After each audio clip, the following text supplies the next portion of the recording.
Today I'm at a local township park and we're gonna go searching for signs of spring. It's March 2nd, so I think there should be some changes out there. I think we should be able to see some of those little indicators of spring. Today I'm at a local park. I'm at the Lewis Scott Memorial Park. So this backs up to Ridley Creek, and I've seen a lot of nice comments and things about it on All Trails, so I figured I would check it out today. So we had a really crazy snowstorm. We got almost a foot of snow, which is like pretty wild for where I am, close to kind of the Philly airport. We usually don't get as much snow, but we really got hit, and you can see there's just a ton of trees down here. Looks like a picnic table was lost in all of this. So I'm filming this in the beginning of March, and we had a couple really nice days, 50-degree days where all the snow melted. But now we're only gonna reach 30 today, but I don't care. The snow's gone and I had to get out here.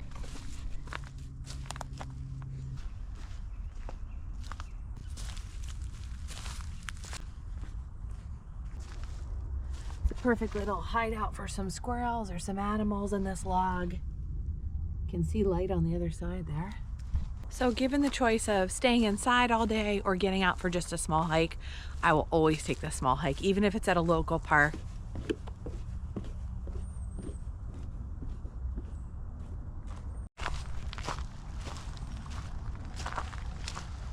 Okay, so it looks like we had some buffleheads. There they go. Some mallard ducks. And then of course some Canada geese. So lots of wildlife enjoying this segment of the Ridley Creek. But I just want to show you this little dedication on the bench. So it says, "In loving memory of my husband, Lewis W. Scott, a lover of the great outdoors." So that is such a nice little tribute there. It still feels pretty cold around here, but I do feel the change in the air, and you just hear so much more bird song. That's the one thing I notice. When I go out in the morning, I hear birds singing, and I didn't really hear that as much in the winter, and you hear different kinds of birds. So I think soon maybe we'll be seeing some skunk cabbage, some snow flowers, just those little signs of spring that tell you it's on its way. Okay, so there are like cinder blocks there to cross, but with all the snow melt, it's too high. So I'm gonna see if I can skirt my way around here. Otherwise, I might have to go back. I was just talking about this. So this is the skunk cabbage that's starting to emerge.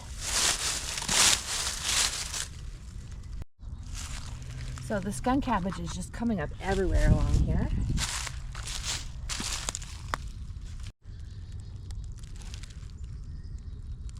Definitely looks like that crossing is a common problem because you can see almost a total perfect path to get around it here.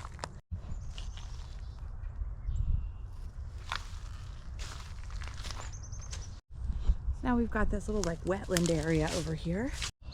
All right, this is seriously neat. So this is a big tree, and we apparently have a very ambitious beaver,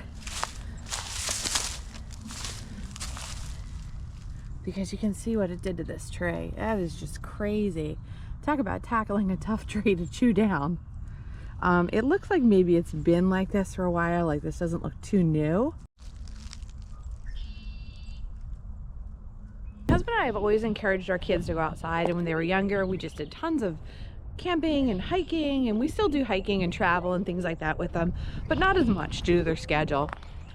But the one thing that's really happened that's been really cool is my daughter's gone off to college, and as she becomes an adult, I've started to see her engage more in the outdoors. Like, she joined an outdoor club at her school that does hiking and camping, so that's really neat to see. Her and her friends over winter break actually rented a cabin and went on a camping trip. Really cool to see that exposing my kids to the outside has made them love being outdoors, and as my daughter grows into adulthood, she's choosing to do activities like that, and that makes me so happy.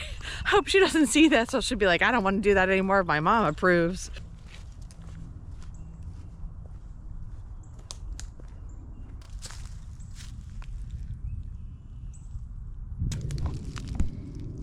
And there's those snowdrops. Kind of hear the piercing cry of a hawk up there somewhere. Oh, there it goes. Probably not going to be able to see this.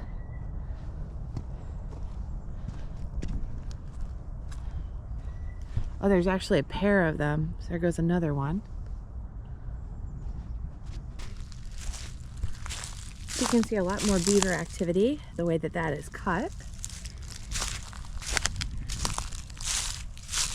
And then same thing with this one. And then also that one. You can see they've got the steps going up there and they've got a little rope.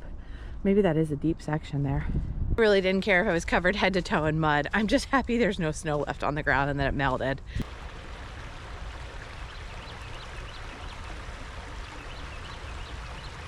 Pretty neat. We've got some old stone steps here. Right there. And then it looks like there's another set over here.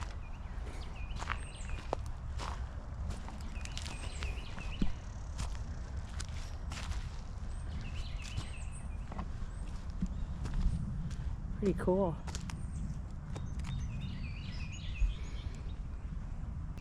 Steps to nowhere. Well, I think I gotta try and climb these ones.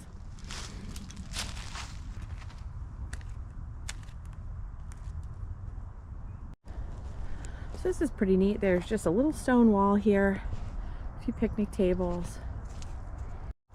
So you can see that it is freezing today. You can see the little thin coating of ice on these wetlands here.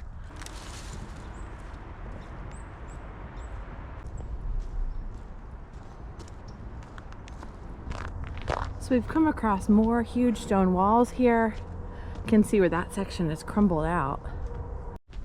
And I've apparently just scared some deer because they just took off. You could hear the breaking of branches and things, and just that little white tail going off into the woods.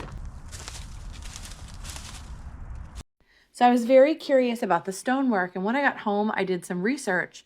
So the land that the park sits today was once the Brookwood Home for the Aged. And a lot of that stonework was when you would drive into the driveway. There aren't many remains left, but there is that stone wall, there's some stone columns, and some steps throughout the property. Pretty neat. Look at all these on this one little stump of a tree. There's not much left of it, but it is just covered. Okay, so I am back at the car. So this was a great little loop. There's not that many trails here, so we did the biggest loop that all trails had, but definitely a very nice little park.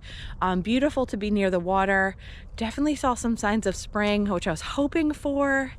So the snowdrops, the skunk cabbage, lots of bird activity.